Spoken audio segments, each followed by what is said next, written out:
Hello! This time, in this lesson, we are going to remove the second NAC screen. So let's get started. So open the CrackMe3 patch 1 NAC, not this one. This one has not been patched at all. In the last lesson, we already patched NAC 1, so we should use this. So open this with the x64DBG. And now we run the program, and as you can see, the NAC 1 screen does not show. Now we are going to close this to display the second NAC screen. And now the second NAC screen is shown. Now we are going to examine the call stack. But before that, we need to pause this. Remember, in the earlier lesson, I taught you how to do the call stack method. So pause it first and then immediately click on the call stack, and the call stack will show you all the calls that has been made since the program started, and the latest calls that has been made are all on top. The earlier calls are all at the bottom. So we are interested in which user module call this closing NAC. So all these are system calls. We are not interested in system calls. We are interested in the user module calls.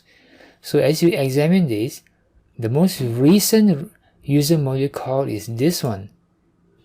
So this is the one which called the closing NAC to show. The system modules are just responding to the instruction to display a message box, that's all. So we're not interested in the system module.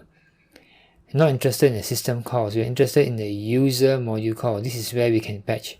So we right click this, follow from, because this is in the column from. So follow from, follow this address. So follow from, and now the instruction just above it is the one which called the message box. As you can see, this is the next screen. So we hit the nail on the head. So this is the one. So this is the one which should not be called. We don't want this to be called. So what do? We can no op it. No op it.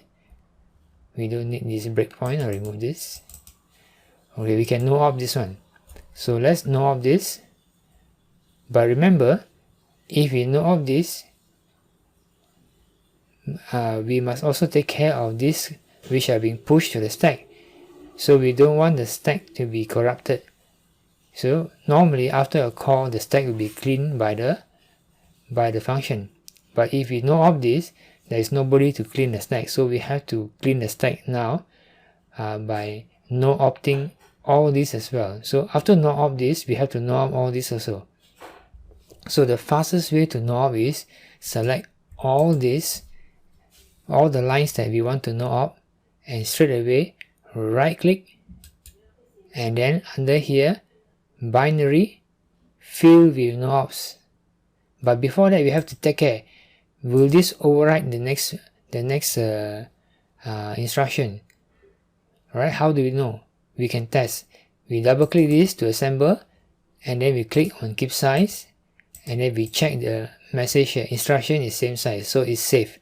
It is safe to no op this. It will not go and override the next instruction. It is important.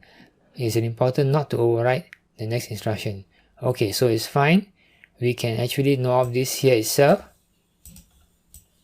No op this first, and click OK. And then now we go and clean the stack as well. No op this. Right click, binary fill with no ops.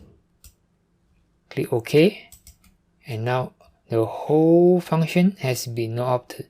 We have no op the whole function. Okay, so now it's time to patch the file. Patch file, click patch file, give it a new name.